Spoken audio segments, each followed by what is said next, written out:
Ano po?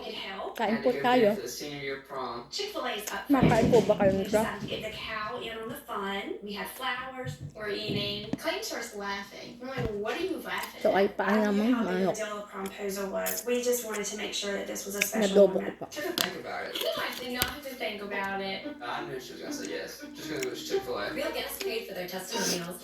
I'm Anthony Porofsky. I'm leading 6 curious Hollywood stars on their very own culinary journeys of a lifetime.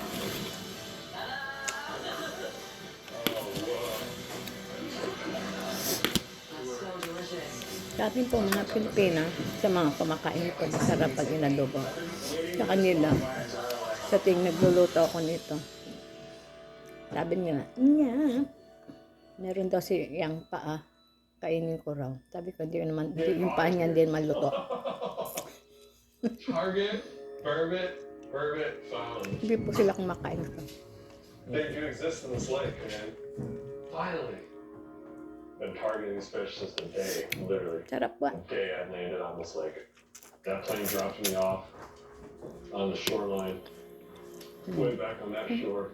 It flew off, and I was like, wow, this is a big, vast, quiet, empty, desolate place. And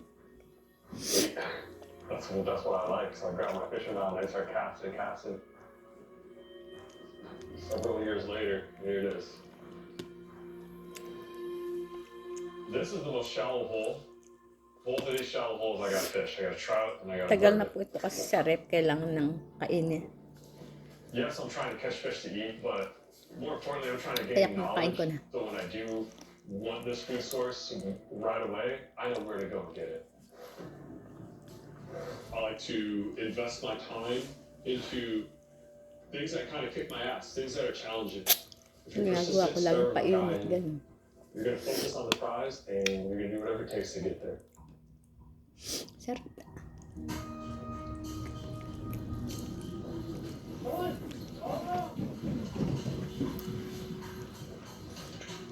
There you go, good job, bro. Wow, that was rough. Let's get these guys better back down and start making some food for them. Kind of go through and look at all their paws and everything, make sure everything's okay with them. This was an incredibly successful camping trip, but it just wasn't a successful hunting trip. Gotta take the good with the bad and the bad with the bad. As a hunter, it can be really frustrating, but you know, the success of this day doesn't depend on the farm game. We came out here with the intent and having a good experience and having these dogs have a good experience. At the end of the day, we can just try our best and maybe things will be a little bit more promising the next time around.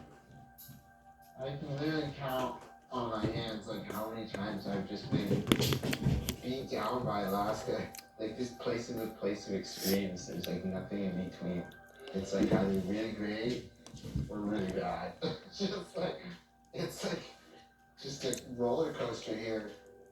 30 below and sunny, and now it's warm and cloudy. Tomorrow might be a really great day too. Kain po tayo. No good. Yeah. Can we get some dog food started? I really like it. I think you guys did a really good job. It's fairly sturdy. Yeah. Separated anyway. Yeah. Spread out the feeding. They all look very happy right now, which makes me happy. Chomp them down. They're about half at one, half at the other. Yeah. It works out great. They're not pushing each other out of the way. They can just switch over to the next feeder, so. Hey! Jerk off! So see, she's like, oh, okay, well, I'm gonna go eat over here instead. Which works out perfect, because everybody has their own space. It's a huge deal to have the second feeder. It's easier for me to actually see each and every one of their faces, look for any signs of illness. So this is just one step towards making sure our animals have the best life possible. It's a job well done, you two, and I think we can probably just let them eat in peace. Maybe go eat something ourselves. Chow down. Yeah, enjoy.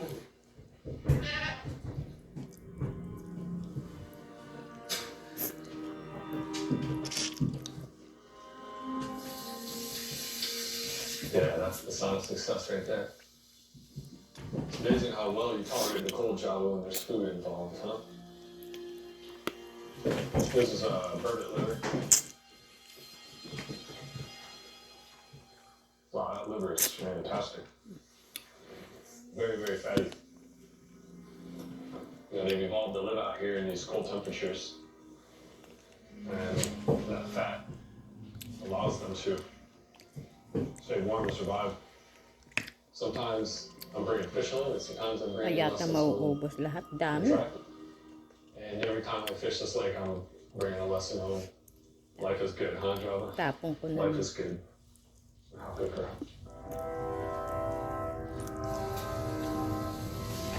Heat is life out here, that's for sure.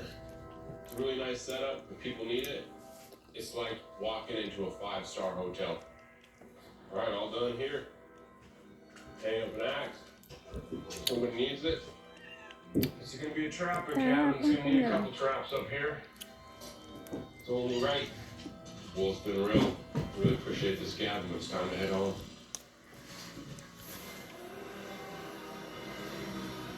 Somebody that travels throughout Alaska, the only way you could get to know an area is to be out in it. The land and the country is our resource. And the further you can get out in it, the more you could benefit from it. It just allows us to just expand and reach further out into the country and to get to know more areas like the back of our hand. That's super.